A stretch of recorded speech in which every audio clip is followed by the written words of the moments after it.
Welcome to the Legacy Leaders Podcast. Are you doing the best for your client to help them create their legacy? Are you creating a plan that goes far beyond finances to help people ensure that it becomes the driving force behind all decisions?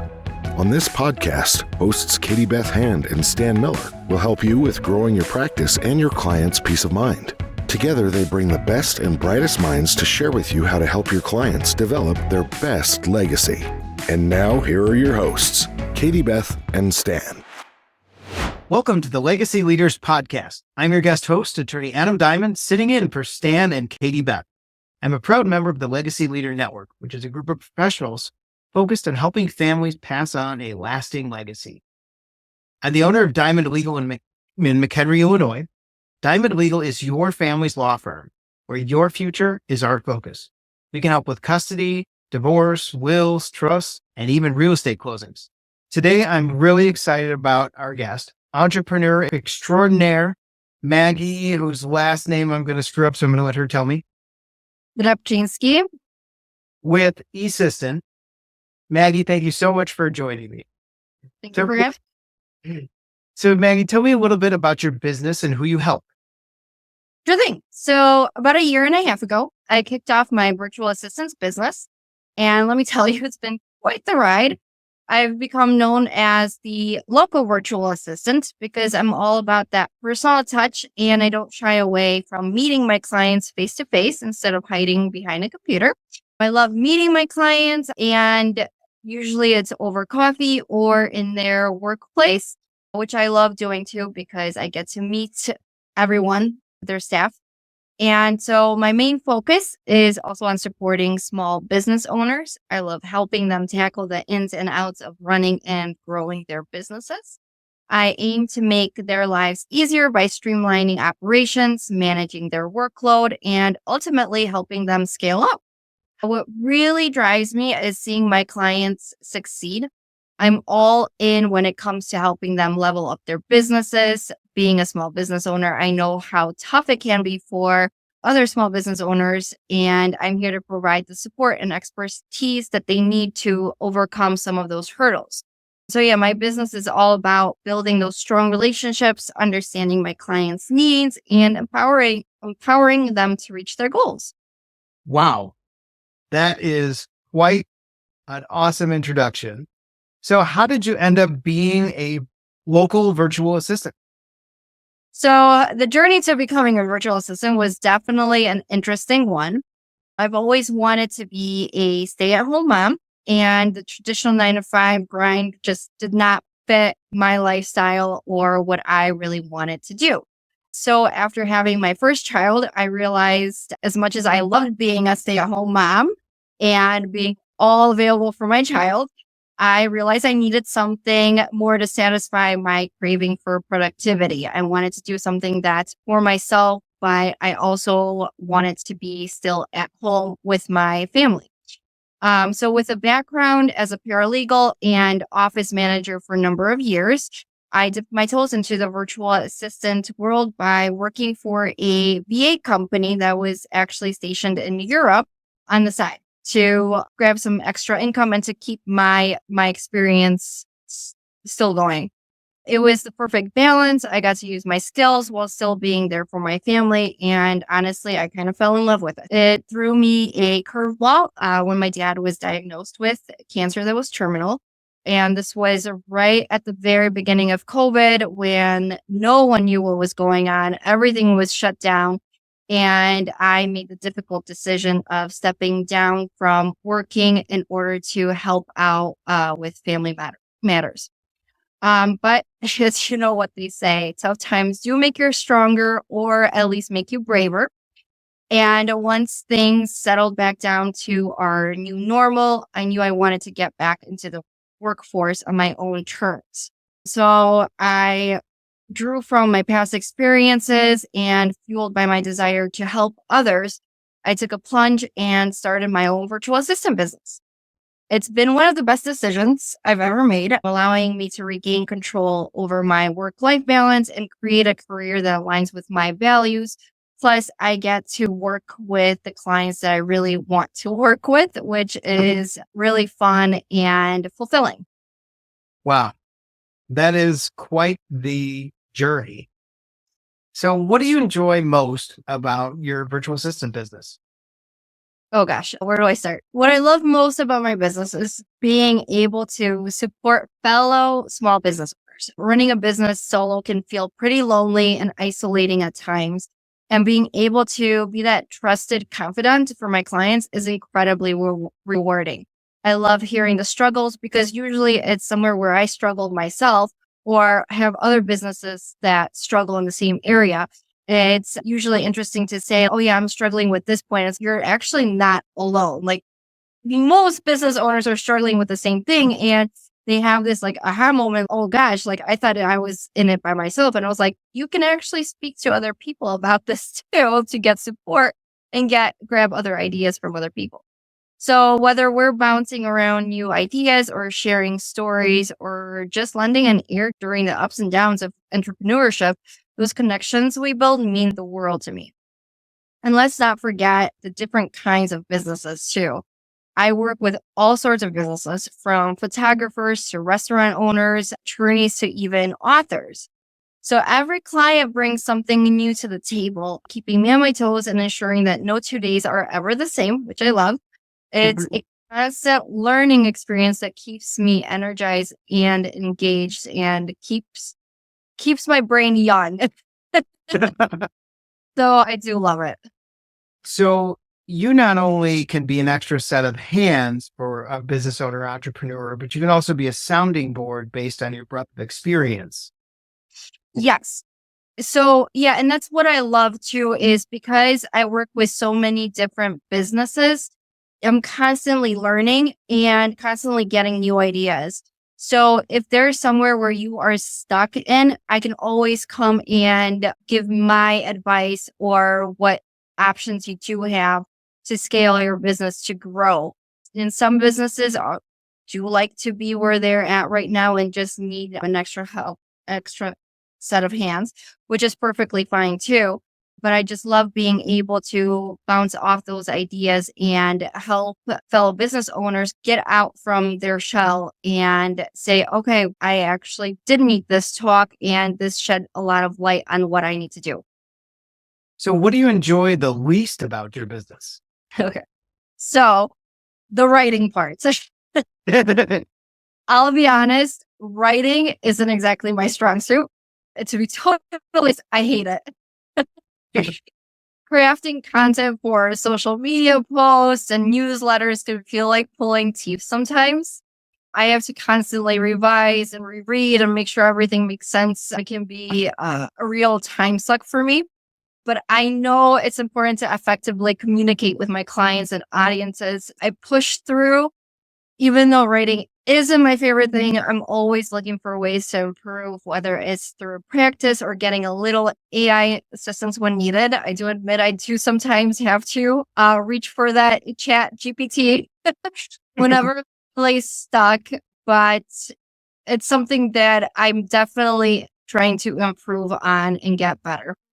But that's also an important part of your business, is understanding resources like Chat GPT, and one, using it yourself when you do, and two, being able to help other owners use that as a resource. And I also bet you might know a few local copywriters if someone really needs some writing. Yes. If it's something that's beyond AI or beyond my skills, I do have copywriters that I can give information to my clients for those type of situations. Social media posts and newsletters, usually I get the gist of the context they need, so that helps me a lot. And within that, I do get my own ideas and we work off of that. So it works. It's just sometimes for me, it's just not the favorite thing that I like to do. I can definitely do content creation. I can create graphics for you. Not a problem. But when I have to write about it, that's when I'm like, oh gosh, okay, let's sit down and think about this. So I can't dump all my legal writing projects on. Got it. Definitely not legal writing. So in the Legacy Leaders Network, we talk a lot about family legacy planning. How do you see your business helping with family legacies? Family legacies. So now that's something close to my heart. I'm a firm believer in families and spending time with your family. And I truly believe that my business plays a vital role in helping families build and preserve their legacies. By supporting business owners in growing their enterprises, I'm contributing to the long-term success and sustainability of their ventures, which ultimately becomes part of their family legacy. By growing their business, they're also setting a very good foundation for their legacy that they can pass on from generation to generation. Whether it's setting up the CRM systems, providing marketing support, or offering administrative assistance, I empower business owners to expand and thrive, witnessing their businesses evolve from struggling startups to successful enterprises is incredibly rewarding. And knowing that I played a part in helping these entrepreneurs realize their dreams and contribute to their family legacies fills me with immense pride and satisfaction. It's good to hear that positive feedback. Yeah. And recently we did a presentation on succession planning for businesses. And one of the fundamental things we talked about is having a lot of important things like customer lists and things like that organized in a way where someone else could access them. And with Maggie's background and experience, if you needed help just getting those things organized and in a place where someone can find them, she could help with that as well. So it's just how this type of work can really tie into the legacy of a family and a business. So Maggie, what are some of the greatest misunderstandings about your business? Yeah. So one of the biggest misunderstandings is that I'm a hermit hiding behind a computer screen. People think of virtual assistant and are like, how exactly are you going to take care of my business? How exactly can you help me? And because of that, they feel like I am not going to take their business seriously. So, like I mentioned, I'm all about personal connections. I make it a priority to meet with my clients either in person or via video calls so we can build that trust and rapport. I want them to know that I'm just as invested in their success as they are. And I usually tell all my clients that your business is essentially my business. So your success is my success. So I do want you to thrive. I do want you to grow, and I do want you to be successful in what you do. And another thing people wonder about is how I manage multiple clients and keep everything on track. It's literally all about organization and prioritizing quality over quantity. So I keep detailed calendars and tasks lists to make sure nothing falls through the cracks. I have Post-it notes all over my computer to make sure that nothing gets forgotten and I'm on task. And of course, I'm always available to my clients, even outside regular office hours, as long as it's not a habit. I do not shy away picking up that phone call in the evening if something is going on where you need emergency help, which has happened. And I am also known for emailing at odd hours because I got an idea about something and just couldn't wait to share it. So that you basically, by hiring me, you have somebody that's in your corner and is vested in your success. That's great. What are some of your greatest client wins or victories? Oh, I've had some pretty amazing wins with my clients recently too. One that stands out is just from last Christmas. A client reached out to me and shared that they were finally able to enjoy the holidays with their family instead of being tied to work 24/7. So that is a huge win because I completely understand how hard it is being a small business owner, and you're never really off. You're constantly doing something, and you're constantly usually on your phone or at your computer. The fact that they could actually take a break and spend quality time with their loved ones was just a very heartwarming moment to know that I played a part in making that happen. And then there are also the victories where clients share that they've been able to hire new employees or expand their team. Seeing that their businesses grow and thrive is incredibly fulfilling. It's proof that our hard work and collaboration are paying off and that we are reaching those goals that have been set. So Maggie, what are people usually struggling with when they come to you, and how do you help them? So when my clients come to me, they're often facing a variety of challenges in their businesses. One common struggle is generating enough leads or retaining clients.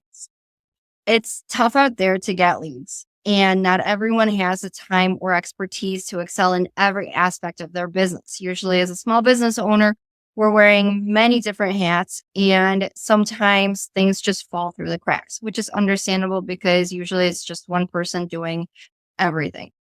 Organization is another biggie. My clients feel overwhelmed and disorganized, which can hold them back from reaching their full potential, getting those leads or following up with their clients or even marketing. A lot of clients don't have a good marketing plan in place. So I take the time to understand their operations and identify areas for improvement, whether it's implementing a CRM system or providing training to optimize their existing processes.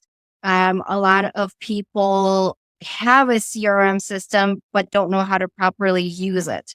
So even though they have the service, they're not using it to the fullest that they could be using it.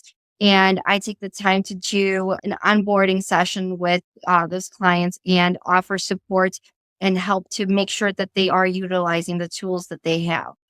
And like I mentioned before, there's also the follow-up. With busy schedules, it's easy for client inquiries to just slip through the cracks. I help clients stay on top of their follow-up game, ensuring that they're providing top-notch customer service and building those lasting relationships.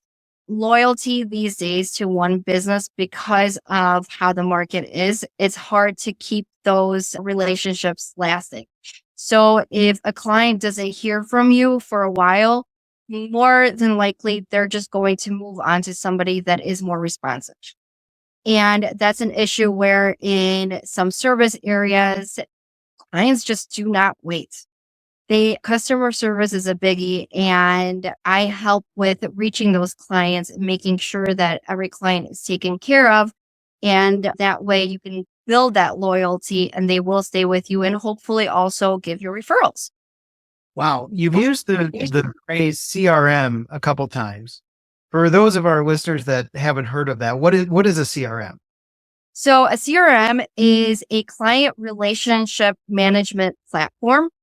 It can do many things. I like to call it like the magic tool that almost every business needs. It can keep all your client information in one spot. You can do a scheduling link through your CRM platform. It can be tailored to any type of business that you are in. There are several of them out there. There are specific ones for insurance agents, for attorneys, even for cleaning services, or even for virtual assistant services. I use HoneyBook and I absolutely love it. It keeps basically everything together. Plus it has automation capabilities so that you are running your business and not your business running you. For me, it's a breath of fresh air to have. And it can be implemented with almost any type of business. So if someone doesn't have a CRM or doesn't feel like they're using what they have, you can help them with that? Yes. So I recently started a VIP booking option where you can book me for a half day or a full day. And most of the bookings that I've had were for CRM onboard. So it's moving, and onboarding it can be lengthy as we are moving all of your contacts into that database, plus making sure that all your workflows are in place and teaching you and your team how to use that platform so that it helps your business run smoothly and more streamlined.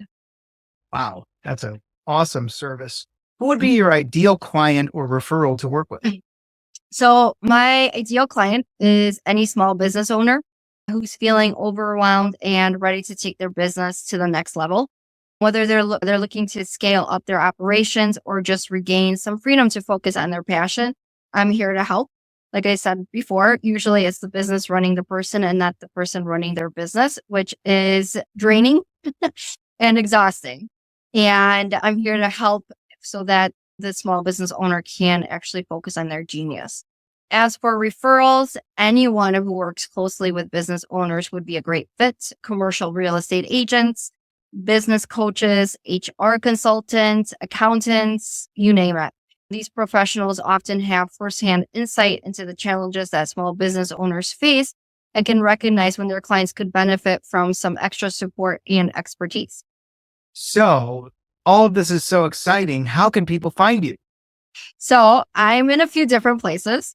I'm very active on social media platforms like Facebook and LinkedIn, or you can connect with me and stay updated on my services and activities.